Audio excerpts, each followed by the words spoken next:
Welcome to vivid news TV. ప్రజల కోసం ప్రశ్నించే గొంతుని. ముందుగా ఈ రోజు వార్తల్లోని ముఖ్యాంశాలు.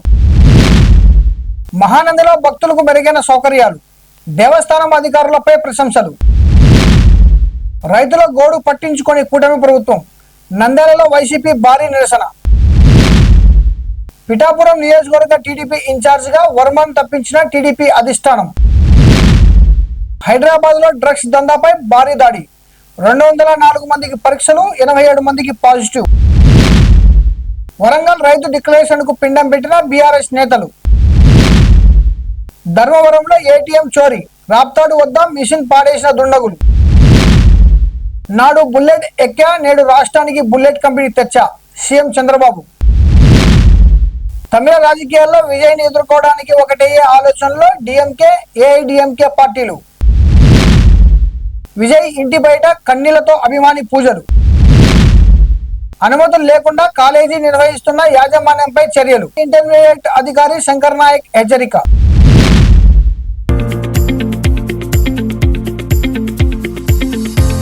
ఆలయ పరిసరాల్లో చలువ పందిర్లు, టెంకాయ పీచులతో తయారు చేసిన మ్యాట్లు ఏర్పాటు చేయడంతో భక్తులు ఆనందం వ్యక్తం చేస్తున్నారు.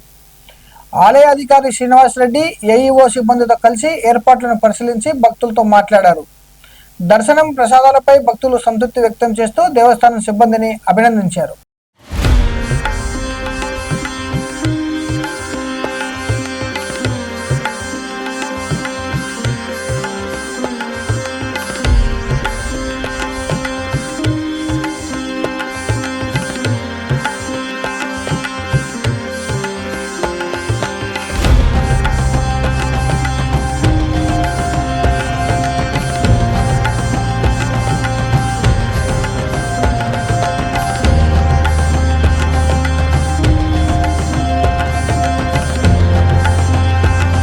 నా పేరు రామలత అండి. నేను కర్నూలు నుంచి వచ్చాను. మేము ఇక్కడ దర్శనానికి స్నానం కోసం వచ్చాము. కోనేరులో స్నానం చేసాము. మాకు చాలా సంతోషంగా ఉంది. సమ్మర్లో కాలు కాలకుండా డోర్ మ్యాట్లు వేసారు. ఇక్కడ చాలా బాగుంది, సౌకర్యంగా. అదేవిధంగా లేడీస్ కోసం స్నానం చేసిన తర్వాత దుస్తులు మార్చుకోవడానికి కంపార్ట్మెంట్స్ అన్నీ చాలా సౌకర్యంగా ఉన్నాయి. చాలా హ్యాపీగా ఫీల్ అవుతున్నాం మేము. నమస్తే, నా పేరు చంద్రశేఖర్. మేము కర్నూలు నుండి వచ్చామండి. ఇక్కడ మహానంది దర్శనానికి వచ్చినాము. ఇక్కడ కోనేటిలో స్నానానికి అయితే ఏమి, అక్కడ బట్టలు ఆడవాళ్ళకు వస్త్రాలు మార్చుకోవడానికి అయితే ఏమి, క్యూ లైన్లో రావడం ఏమి, సర్వదర్శనం కానీ ఎటువంటి ఇబ్బంది ఏం లేదు. ఇక్కడ సిబ్బంది కూడా మాకు ఎంతో ప్రోత్సాహంగా, తొందర పెట్టకుండా నిదానంగా దర్శనం చేసుకున్నాము. సిబ్బంది ప్రోత్సాహం కాకుండా కానీ ఇక్కడ పూజలు కానీ బాగా నిదానంగా మంచిగా చేసుకున్నారు. మళ్ళీ బయటకు వచ్చేయడం చేసి ఇంతకుముందు కాలు కాలేదు, ఇప్పుడు బాగా మ్యాట్లు గిట్లు వేసి మాకు కాలు కాలకుండా చేసినారు. మళ్ళీ ఇక్కడ ప్రసాదము లడ్డు పులిహోర ఇస్తున్నారు. మళ్ళీ ఉచిత ప్రసాదం పొంగల్ ఇచ్చారు. ఇక్కడ వాతావరణము ఇక్కడ చాలా ప్రశాంతంగా, చాలా ఆహ్లాదకరంగా ఉంది. ఇంతకుముందుకు ఇప్పుడు చాలా మార్పు వచ్చింది. ప్రతి ఒక్కరి సిబ్బంది కానీ ఇక్కడ బాగా రిసీవ్ చేసుకుంటున్నారు. రైతుల గోడు పట్టించుకొని కూటమి ప్రభుత్వం, నంద్యాలలో వైసీపీ భారీ నిరసన.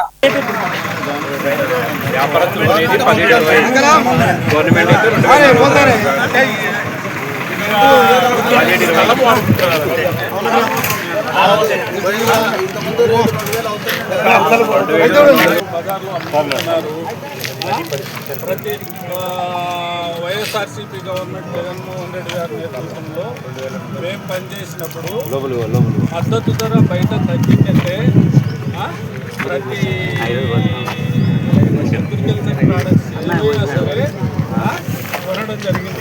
రైతులకి బస్తాలు ఇచ్చింది లేదు, ట్రాన్స్పోర్ట్ లేదు, ఏమి లేదు. రైతులంతా ఇబ్బంది పడుతున్నారు ప్రతి విషయంలో. ఈ సంవత్సరం వరి పండింది, కానీ మద్దతు ధరకు కొనేవాళ్ళు లేరు. ఎందుకంటే క్వింటాలు 5,500 ఉంది అంటే మనం 75 కేజీలు కింద 18 పంపాలి.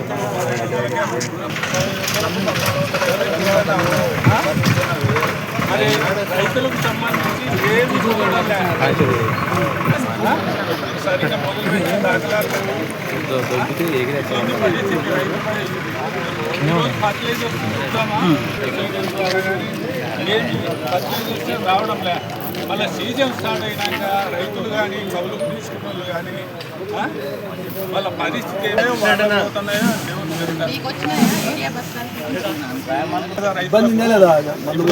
రేపు నర్సరీ స్టార్ట్ చేస్తారు. అప్పుడు రైతులు ఎరువులు ఒకటేసారి కావాలంటారు ప్లాంటేషన్. అప్పుడు ఆ ఎంతమందికి రైతులకైనా ఒకటేసారి ఇవ్వగలుగుతారు? కూటమి ప్రభుత్వంలో కష్టాల పరంపర కొనసాగుతూ ఉందని చెప్పడానికి ఎన్నో దాఖలాలు ఉన్నాయి.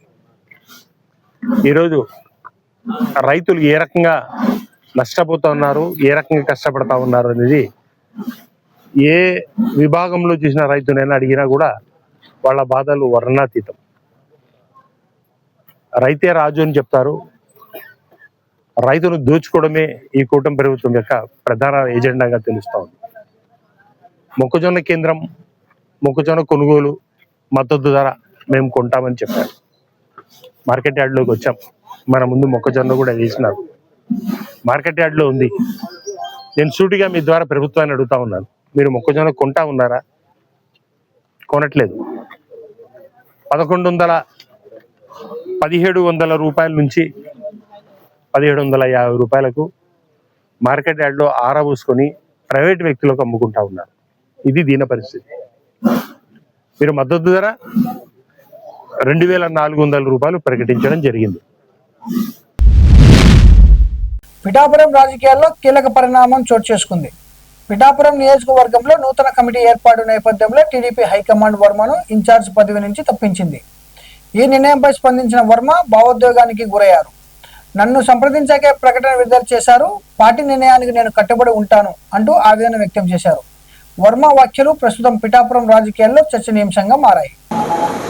ఆ నిర్ణయానికి కట్టుబడి ఉంటాం, అది పిఠాపురం ప్రజలందరికీ తెలుసు.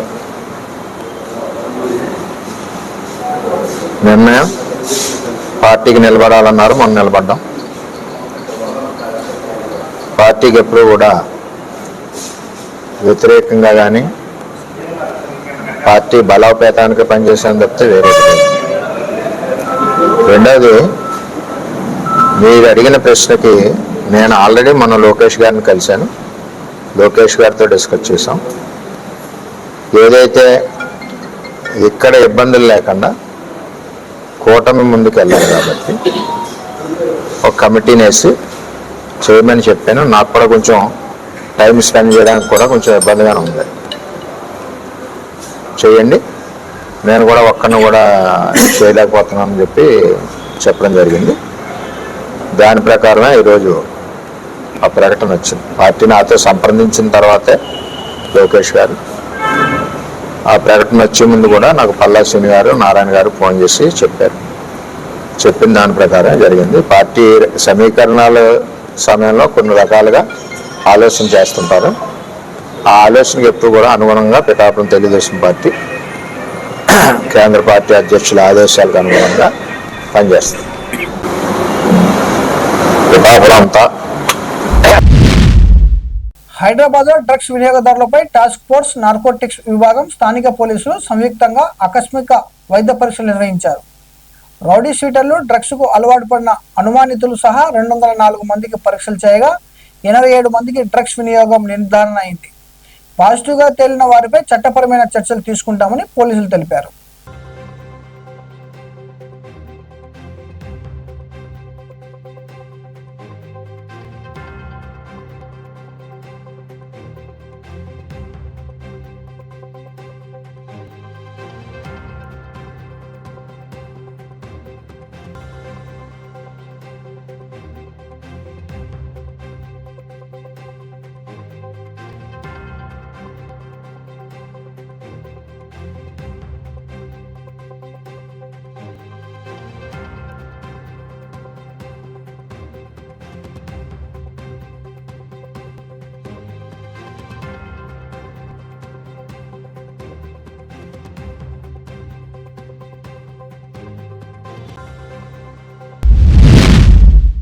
బీఆర్ఎస్ నేతలు కాంగ్రెస్ ప్రభుత్వంపై వినూత్న నిరసన చేపట్టారు.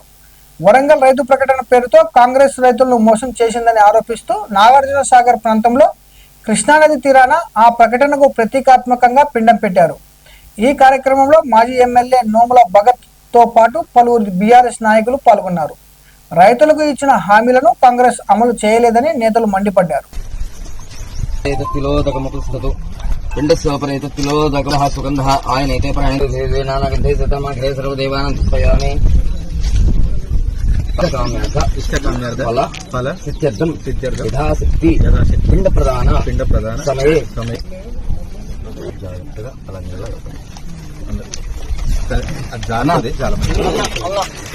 రాబందు రేవంత్ రాజ్యం పోవాలి.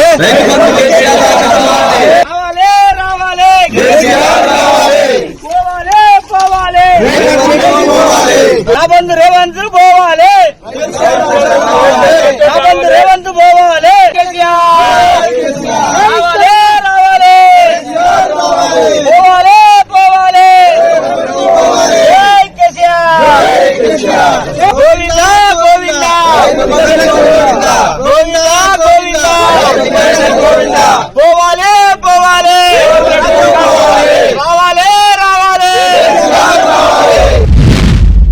ధర్మవరంలో సినీ పక్కిలో ఏటీఎం చోరీ కలకలం రేపింది. పట్టణంలోని ప్రైవేట్ బ్యాంక్ ఏటీఎంను దుండగులు బొలెరో వాహనంలో లాగి ఎత్తుకెళ్లి అందులోని సుమారు 10 లక్షల నగదును అపహరించారు. అనంతరం రాప్తాడు మండలం హంపాపురం వద్ద ఏటీఎం యంత్రాన్ని పడేసి పరారయ్యారు. ఘటనపై కేసు నమోదు చేసిన పోలీసులు సీసీ దృశ్యాల ఆధారంగా దుండగుల కోసం గాలింపు చేపట్టారు.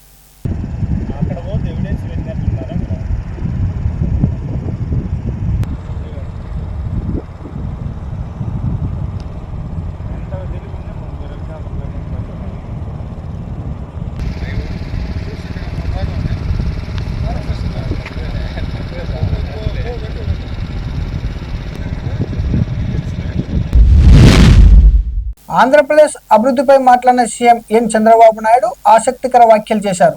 నాడు నేను బుల్లెట్ ఎక్కా, నేడు రాష్ట్రానికి బుల్లెట్ కంపెనీ తీసుకొచ్చా అంటూ రాష్ట్రానికి భారీ పెట్టుబడులు, ఆధునిక మౌలిక సదుపాయాలు తీసుకురావడమే లక్ష్యమని సీఎం పేర్కొన్నారు. పెట్టుబడులు ఒక పండుగ వాతావరణంలో జరుగుతున్నాయి. ఒక మాటలో చెప్పాలంటే ఒకప్పుడు బుల్లెట్, రాయల్ బుల్లెట్, అది మెజెస్టిక్ రైడ్ ఒకే తమిళనాడులో ఉండేవాడు. Yesterday we have cleared to get to Andhra Pradesh.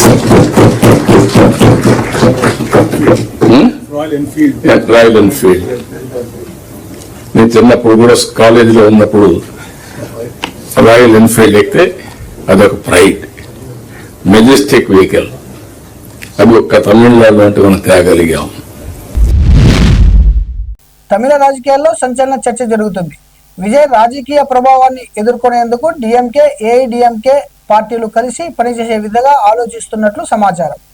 చిరకాల వైరాన్ని పక్కన పెట్టి ముందుకు సాగాలనే చర్చలు రెండు పార్టీల్లోనూ జరుగుతున్నాయని రాజకీయ వర్గాలు చెబుతున్నాయి.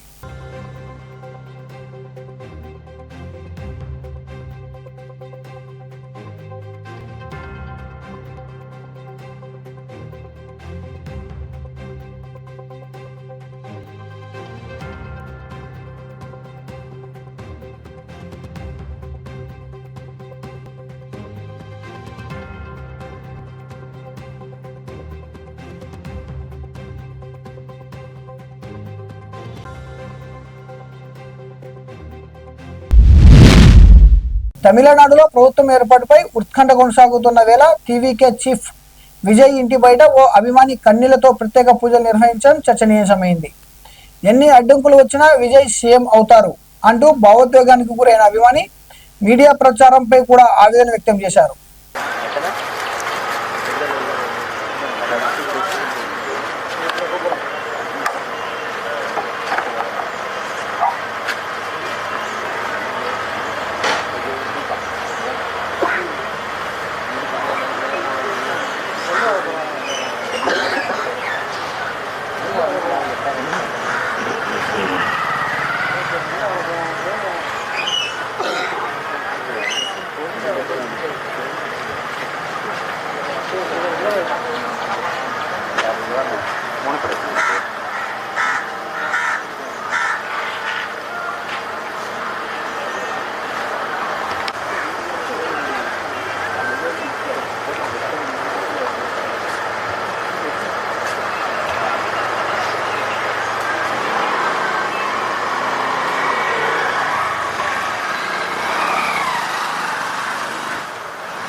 నంద్యాలలో ప్రభుత్వ అనుమతి లేకుండా నిర్వహిస్తున్న sunrise residential girls college కళాశాల ముందు పీడీఎస్యు తదితర విద్యార్థి సంఘాల నాయకులు ఆందోళన నిర్వహించారు.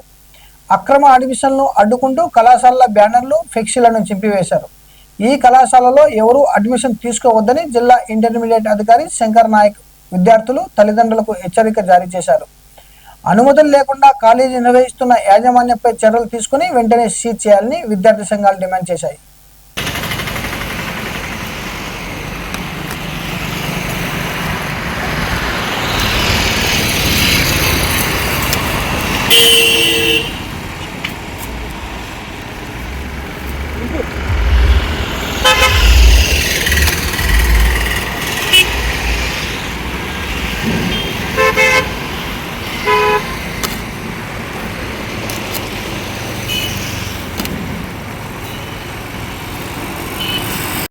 మీడియా మిత్రులందరికీ కూడా నమస్కారం.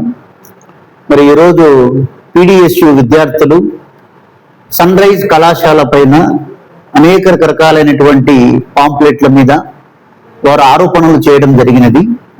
మరి ఈ సన్ రైజ్ కళాశాల అనేవి రెండు ఉన్నాయి. ఒకటి వచ్చేసి పద్మావతి నగర్లో ఉంది, మరొకటి రైతు నగరంలో వారు ప్రభుత్వ అనుమతిని దరఖాస్తు చేసుకొని ఉన్నారు. అయితే ఇంతవరకు రైతు నగరంలో ఉన్నటువంటి పద్మావతి సన్ రైజ్ కళాశాలకు ఎటువంటి అనుమతి అయితే ఇంతవరకు రాలేదు. అయితే అక్కడ బోర్డు అనేది సన్ రైజ్ సెకండ్ బ్రాంచ్ అనేది బోర్డు అనేది పెట్టుకొని ఉన్నారు. దాన్ని తొలగించమని నేను అనేక సార్లు వాళ్ళని కూడా హెచ్చరించడం జరిగినది.